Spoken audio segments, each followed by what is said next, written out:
હાલ અમદાવાદથી એક ખૂબ જ દુઃખદ સમાચાર સામે આવી રહ્યા છે। અમદાવાદના ઇન્દિરા બ્રિજ નજીક આવેલી આત્રે ઓર્ચિડ સોસાયટીની સી અને ડી વિંગના ફ્લેટોમાં આગ લાગતા અફરાતફરી મચાઈ હતી।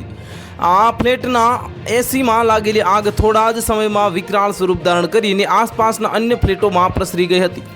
અમદાવાદના ઇન્દિરા બ્રિજ નજીક આવેલી આત્રે ઓર્ચિડ સોસાયટીના ફ્લેટમાં અત્યાર સુધીમાં તમામ ફ્લેટમાંથી કુલ 27 લોકોને બચાવવામાં આવ્યા છે, જ્યારે 5 લોકોને 108 એમ્બ્યુલન્સ દ્વારા હોસ્પિટલ ખાતે ખસેડવામાં આવ્યા છે અને સ્થાનિકોએ હજુ પણ કેટલાક લોકો ફસાયેલા હોવાની માહિતી આપતા ફાયર બ્રિગેડના જવાનોએ અલગ અલગ ફ્લેટોમાં તપાસ શરૂ કરી છે।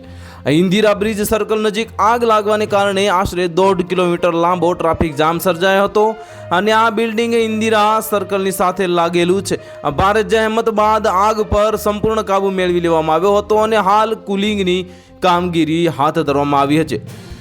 ફાયર બ્રિગેડ દ્વારા અત્યાર સુધીમાં 27 લોકોની સુરક્ષિત રીતે રેસ્ક્યુ કરવામાં આવ્યા છે અને આ ઘટના વખતે ફાયર બ્રિગેડની સાથે 108 એમ્બ્યુલન્સની 5 ટીમો પણ ઘટના સ્થળે પહોંચી હતી અને 5 લોકોને સારવાર માટે હોસ્પિટલ ખસેડવામાં આવ્યા હોવાનું જાણવા મળ્યું છે।